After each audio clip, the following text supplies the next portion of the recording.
ஆவலுடன் எதிர்பார்த்த ஜோதிட தளபதி யூடியூப் சேனல் நிறுவனர் திருமதி புவனேஸ்வரி அவர்களை வருக வருகென வரவேற்கிறோம். அனைவருக்கும் வணக்கம். இன்று குரு ஜோதிட ஆராய்ச்சியாளர் சங்கம் நடத்தும் 123வது கருத்தரங்கம். வருகை தந்திருக்கும் அனைத்து ஜோதிட ஆசான்களுக்கும் என் சிரம் தாழ்ந்த வணக்கங்கள். இன்று நம் இக்கருத்தரங்கத்தை தலைமையேற்று நடக்கும் ஹரிஹர சர்மா ஐயா அவர்களுக்கும் பணிவான வணக்கம். முன்னிலையில் நடத்தும் பாரம்பரிய ஜோதிடர் சனிவாழ்க குணசேகர் ஐயா அவர்களுக்கும் பணிவான வணக்கம். தாந்திர சக்கரவர்த்தி திரு பிரகாஷ் ஐயா அவர்களுக்கும் பணிவான வணக்கம். நம்ம முன்னாடியே போன கருத்தரங்க தான் ஆரம்பித்தோம். அடியனுடைய 2வது கருத்தரங்கம். நம்ம ஜோதிடத்தில் பார்த்திங்கன்னா அன்றைக்கே சொல்லியிருந்தேன், நம்ம ஜோதிடர்கள் எப்போவுமே சிறு சிறு ஸ்லோகங்கள், சுவாமி வழிபாடுகள், நம்ம தினசரி நம்ம எப்படி நம்ம ஜோதிட பஞ்சாக சாஸ்திரத்தை எடுத்து படிக்கிறோமோ, ஒரு நாளுடைய குறிப்பை படிக்கிறோமோ, அதே மாதிரி அந்த படிப்புக்கிறது ஆரம்பிக்கிறதுக்கு முன்னாடி ஒரு சிறு ஸ்லோகம் ஆரம்பிக்கிறது ரொம்ப நன்மை தரும். அந்த ஸ்லோகம் வார்த்தை உச்சரிப்புங்கிறது தெளிவான உச்சரிப்பாக இருக்கணும். 10 பேர் படிக்கிறாங்க, நம்ம கூட இருக்கவங்க 4-5 பேர் சொல்கிறாங்க அப்படின்னு நாமளும் அதை மலமலன்னு அப்படி சொல்லக்கூடாது.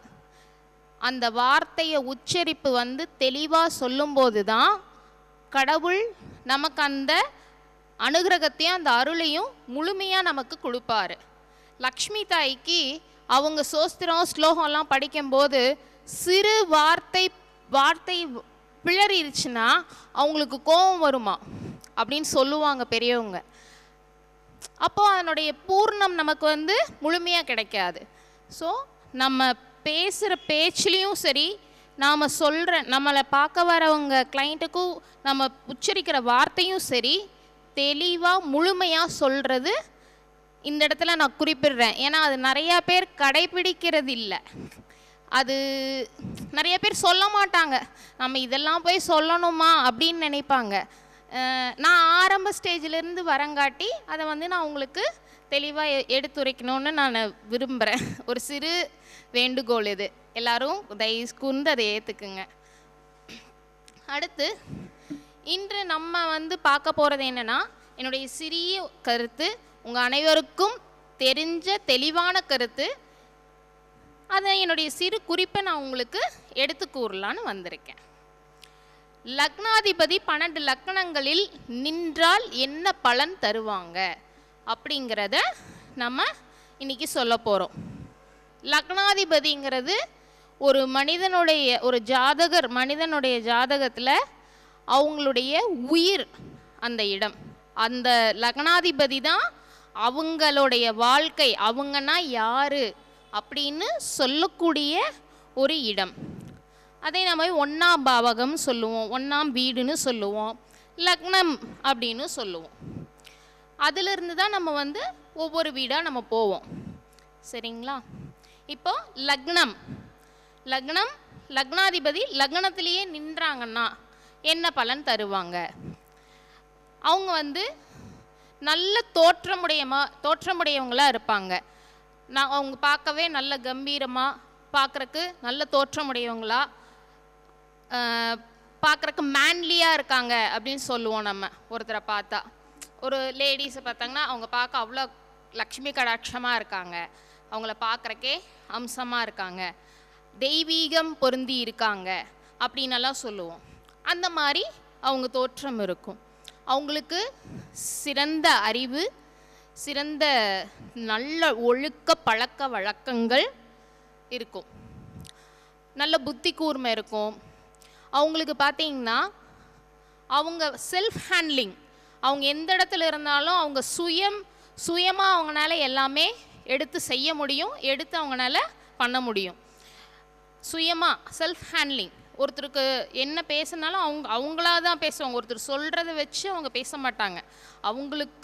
அவங்க சொன்னதை வச்சாலும் அவங்களுக்கு என்ன தோணுதோ அதை கரெக்டான இடத்துல கரெக்டான உறுதியான அந்த வார்த்தையை பேசுவாங்க. எப்போவுமே அவங்களுக்கு வெற்றி நிச்சயம். அவங்களுக்கு வெற்றிங்கிறது அல்வா சாப்பிட்ற மாதிரி, அவங்களுக்கு வெற்றி நிச்சயமாக கிடைக்கும். திறமை, அவங்களுக்கு திறமை ஜாஸ்தியாக இருக்கும். செல்வ செழிப்போடு இருப்பாங்க. அவங்களுக்கு அனைத்து சௌகரியமும் கிடைக்கும். அவங்களுக்கு அனைத்து சௌகரியமும் கிடைக்கக்கூடியது. நீண்ட ஆயுள்.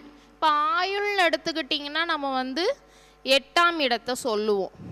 ஆனால் முக்கியமாக 3ஆம் இடத்தையும் நம்ம பார்க்கணும் ஆயுளில். அதை விட முக்கியமானது லக்னாதிபதியை பார்க்கணும்.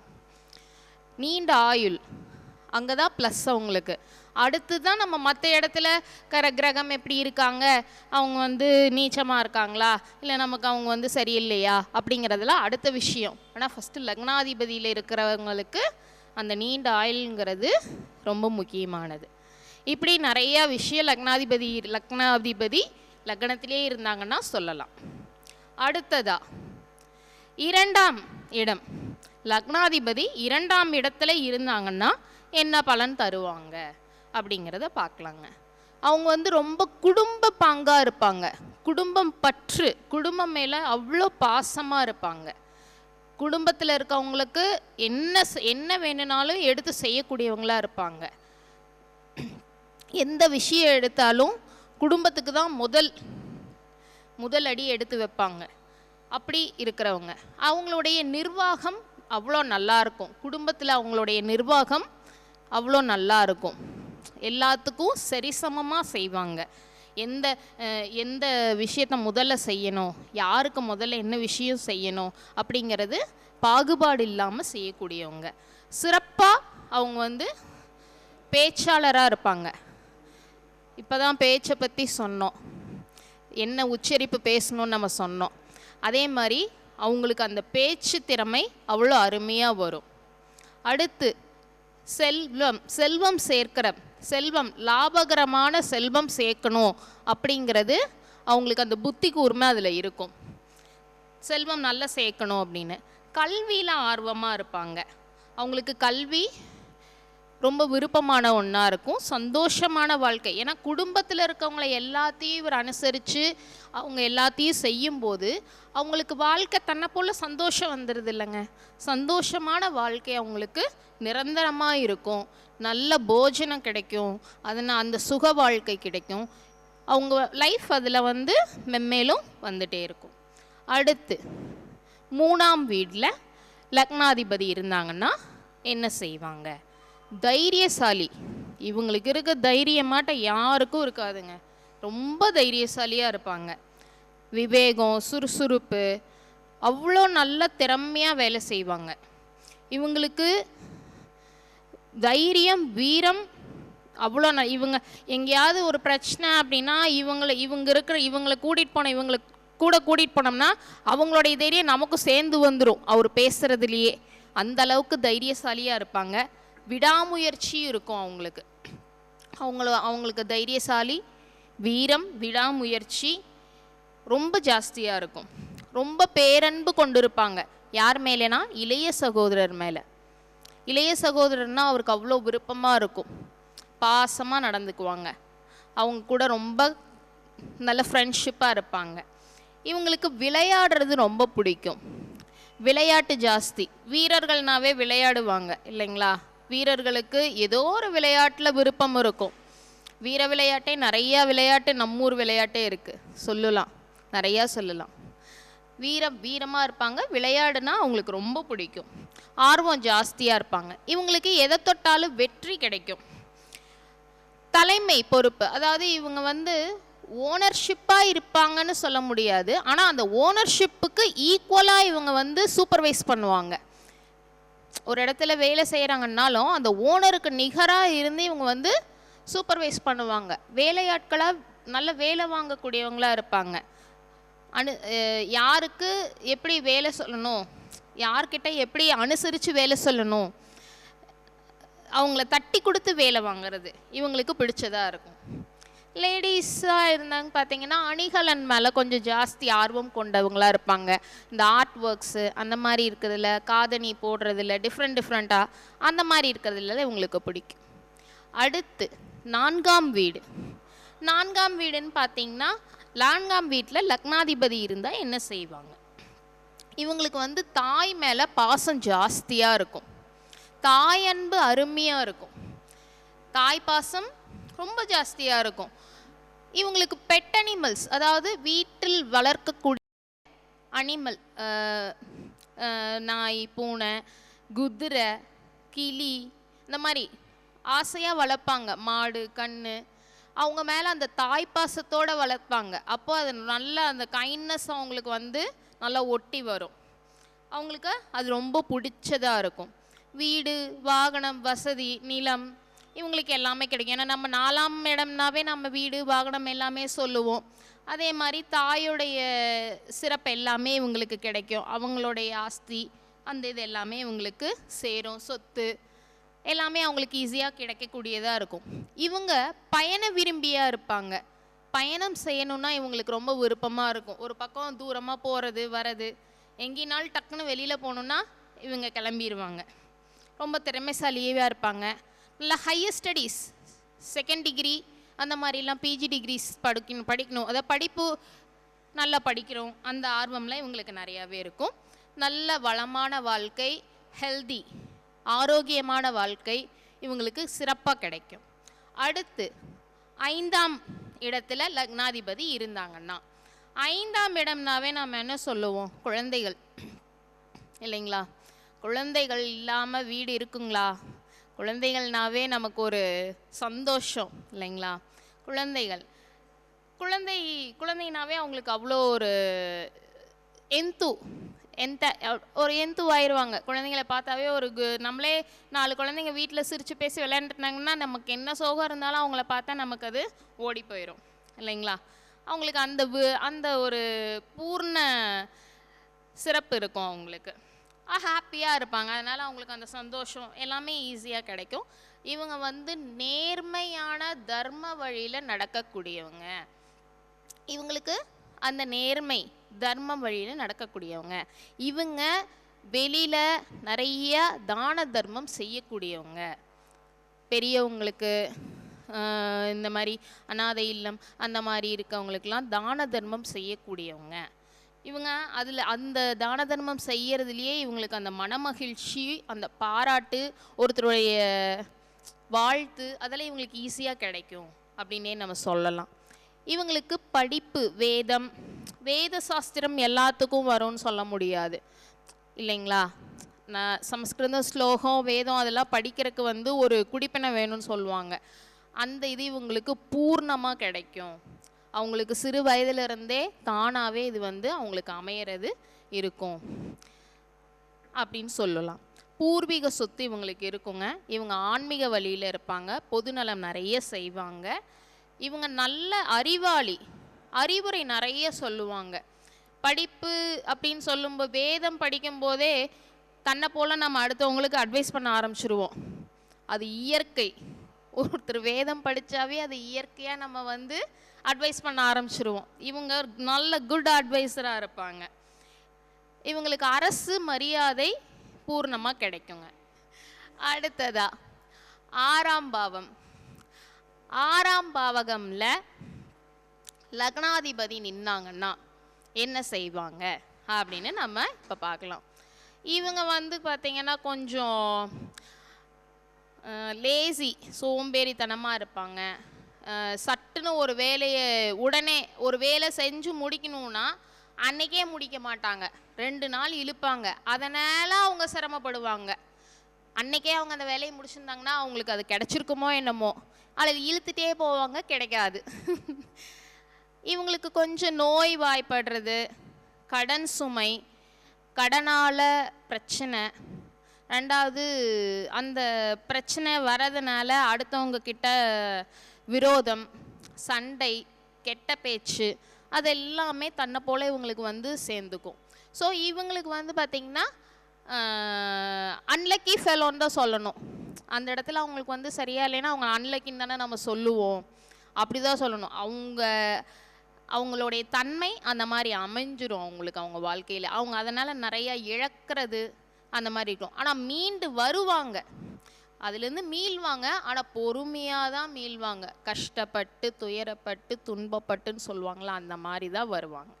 அடுத்து 7ஆம் இடத்துல லக்னாதிபதி இருந்தாங்கன்னா அவங்க மனைவி சொல்லே மந்திரமாக இருப்பாங்க. மனைவி, குடும்பம், அவங்க என்ன சொன்னாலும் அவங்களுக்கு அவ்வளோ மரியாதை கொடுத்துருப்பாங்க. அவங்கள வந்து அவ்வளோ மரியாதையாக நடத்துவாங்க. இப்போ வீட்டில் கணவன் மனைவிக்கு மரியாதை கொடுத்தாவே அவர் உச்சத்தில் இருப்பாருன்னு சொல்லுவோம் இல்லைங்களா?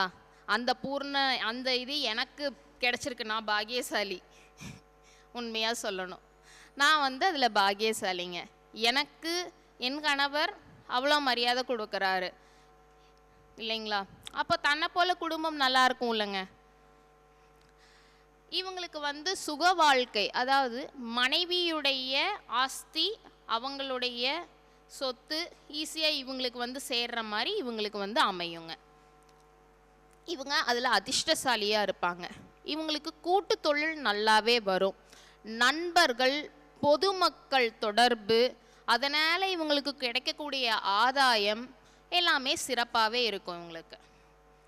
அடுத்தது 8ஆம் இடத்துல நம்ம லக்னாதிபதி இருந்தாங்கன்னா தீர்க்க ஆயுள். 8ஆம் இடம்னாவே நம்ம ஆயுள்னு தான் சொல்லுவோம் இல்லைங்களா? ஆனாலும் இதில் இவங்களுக்கு பல பிரச்சனைகள் நிறையா வரும். நோய் வரும், அதுலேருந்து மீண்டு வரணும் அவங்க. ரெண்டாவது கொஞ்சம் திருட்டு அந்த மாதிரி இருக்கும். கெட்ட பேச்சு பேசுவாங்க இவங்க. அதனால் இன்னொருத்தர்கிட்ட இவங்க பழி சொல் ஆவாங்க. அந்த பழி சொல்லிருந்து இவங்களால மேலே எந்திரிக்கவே முடியாது. இவங்களுக்கு அது தானாக அமையும்.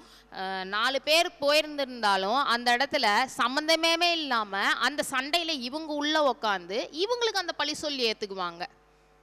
அது அவங்களுடைய தலையெழுத்தாகவே வந்துடும் அந்த இடத்துல. அதே அவங்களுக்கு பிரச்சனையாக இருக்கும். அந்த வழக்கு, அந்த விரோதம், அதை எல்லாமே இவங்க சந்திக்கக்கூடியவங்களாக இருப்பாங்க. அடுத்து 9ஆம் இடம். 9ஆம் இடத்துல நம்ம லக்னாதிபதி இருந்தாங்கன்னா தந்தையுடைய செல்லை பிள்ளை இவங்க. தந்தைக்கு இவங்க செல்ல பிள்ளையாக இருப்பாங்க. தந்தையுடைய பூர்ண ஆசி இவங்களுக்கு எப்பவுமே இருக்கும். தந்தை இவங்களுக்கு ரொம்ப பிரியமாக நடந்துக்குவாங்க. கல்வி இவங்களுக்கு அதனால் தந்தையினால் நிறைய அதிர்ஷ்டம் கிடைக்கும் இவங்களுக்கு. புத்தி கூர்மையாக இருப்பாங்க, நிறைய அறிவுரை சொல்லுவாங்க. இவங்க நியாயமாக பேசக்கூடியவங்களாக இருப்பாங்க. எல்லா இடத்துலையும் பார்த்திங்கன்னா இவங்க பேச்சு நியாயமான பேச்சாக இருக்கும். தர்ம குணம் இவங்களுக்கு இருக்கும். இவங்களும் தர்மம் செய்வாங்க.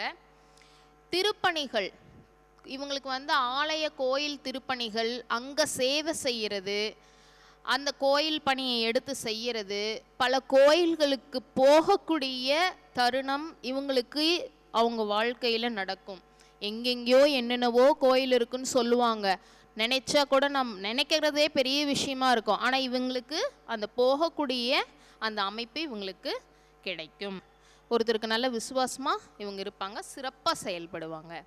அடுத்து 10ஆம் இடத்தில் லக்னாதிபதி நின்றாங்கன்னா இவங்களுக்கு அடிமை ஜீவனம் பிடிக்கவே பிடிக்காது. ஒருத்தரை அண்டி பிழைக்கணும் அப்படிங்கிற இதே அவங்களுடைய வாழ்க்கையில் நினைக்க மாட்டாங்க. சுய தொழில், அந்த தொழில் லாபகரணமாக என்ன செய்யலாம், அதை எப்படி விருத்திப்படுத்தலாம், அதில் எப்படி மகிழ்ச்சியாக இருக்கலாம், அது ஒரு தொழிலில் அது நம்மளுக்கு லாபம் எப்படி சேரணும் அப்படிங்கிறத வாழ்க்கையில் குறிக்கோளாகவே வச்சுருப்பாங்க இவங்க. அதனால் இவங்களுக்கு அந்த புகழ், அரசு மரியாதை, அது எல்லாமே இவங்களுக்கு ஈஸியாக கிடச்சிரும். உழைப்புக்கு என்ன ஊதியம் வரும், உழைப்பே வாழ்க்கை அப்படின்னு இருக்கக்கூடியவங்க. இவங்க ரகசியம் காப்பாங்க. இவங்கக்கிட்ட எந்த ரகசியனாலும் நம்பி சொல்ல முடியும் நம்மளால். இவங்களுக்கு செல்வாக்கு ஜாஸ்தியாக இருக்கும். அடுத்ததா 11ஆம் இடம். அங்கே லக்னாதிபதி இருந்தாங்கன்னா எப்படி இருப்பாங்க? அவங்க எப்படி பணத்தை சேர்த்து வச்சுக்கலாம்? சிம்பிளாக சொன்னோம்னா பேங்க் லாக்கருங்க. பேங்க் லாக்கர் அப்படின்னு இவங்கள சிம்பிளாக சொன்னோம்னா அதுதான், அதுலேயே எல்லாமே வந்துடும். நாம் சம்பாதிக்கிறது என்னவோ அது அத்தனையும் நம்மளால சேமித்து நம்ம வாழ்க்கைக்கு வச்சுக்க முடியுமா அப்படின்னு சொல்கிற இடம்தான் 11ஆம் இடம். அங்கே லக்னாதிபதி இருந்தாங்கன்னா வாழ்க்கையில் அவங்களுக்கு துன்பங்கிறதே வராது, அவங்க சந்ததிக்கு வராது அப்படிங்கிறது தான் தெரிஞ்சுக்கணும். உலக விஷயங்கள ரொம்ப ஆர்வமாக இருப்பாங்க, அறிவாக இருப்பாங்க, எல்லாத்துக்கும் ஆதரவு கொடுப்பாங்க. மூத்த சகோதரர் அவங்க மேலே ரொம்ப பாசமாக இருப்பாங்க, நல்ல வியாபாரியாக இருப்பாங்க. முன்னோர் ஆஸ்தி, நான் இப்போ தான் சொன்னேன் பேங்க் லாக்கர்னு, முன்னோர் ஆஸ்தி இவங்களுக்கு பூர்ணமாக இருக்கும். அடுத்ததா 12ஆம் இடம் லக்னாதிபதி அங்கே இருந்தாங்கன்னா இவங்க எப்படி இருப்பாங்க அப்படின்னு சொல்லலாம். எனக்கு எல்லாமே கிடைக்கணும், எல்லா சுகமும் கிடைக்கணும், லக்ஸூரியஸ் லைஃப் எனக்கு இருக்கணும், ஆனால் நான் எந்த வேலையும் செய்ய மாட்டேன் அப்படின்னு சொல்கிறவங்க தான் இந்த 12ஆம் இடத்துல லக்னாதிபதி இருந்தாங்கன்னா. சுறுசுறுப்பே இல்லாமல் இருப்பாங்க, ஈஸியாக எல்லாமே கிடைக்கணும்னு நினைப்பாங்க, ஆனால் அதுக்கான எந்த ஒரு முயற்சியும் அவங்களால எடுத்துக்கவே முடியாது. நிறைய செலவு செய்யணும்னு நினைப்பாங்க, செலவு செய்வாங்க, செலவு செய்யணும்னு நினைப்பாங்க, ஜாஸ்தியாக செலவு செய்யணும்னு நினைப்பாங்க. அதனால் அவங்களுக்கு அதில் முயற்சி செஞ்சு எடுத்து போகணுங்கிற எண்ணமே அவங்களுக்கு வராது. ரெண்டாவது கோபம், அதனால் இழப்பு, வீண் அலைச்சல், ஞாபக மறதி, இது எல்லாமே அவங்களுக்கு வந்துருங்க. சூது, செலவு செய்கிறதுனா என்னங்க, தேவையில்லாமல் செலவு செய்கிறது தானே. அதனால் அவங்களுக்கு அதில் என்ன கிடைக்க போகுது, ஒரு சந்தோஷம் கிடைக்கும்னு நினைப்பாங்க, ஆனால் அதுக்கப்புறம் அவங்க எவ்வளோ அதில் வருத்தப்படுவாங்க, எவ்வளோ இழந்துருவாங்க, அப்படியெல்லாம் இருக்கும். ஸோ 12ஆம் இடத்தில் இருக்கிறவங்களுக்கு இந்த மாதிரி தன்மைகள்லாம் இருக்கும். இப்போ நாம் இந்த 12 லக்னத்துலேயும் லக்னாதிபதி இருந்தாங்கன்னா என்ன செய்வாங்கங்கிறத இப்போ நம்ம சிறு குறிப்பாக பார்த்தோம். மேற்கொண்டு அடுத்த உரையை உங்களிடம் நான் கொண்டு வருகிறேன். நன்றி, வணக்கம். நல்ல ஒரு சிறப்பான கருத்துக்களை பதிவு செய்த ஜோதிட தளபதி யூடியூப் சேனல் நிறுவனர் புவனேஸ்வரி அவர்களுக்கு ஹரிஹர சர்மா ஐயா அவர்கள் பொன்னாடை பொருத்தி கௌரவிப்பார். சிம்மநாயகி அக்கா அவர்களை வருக வருகென வரவேற்கிறோம்.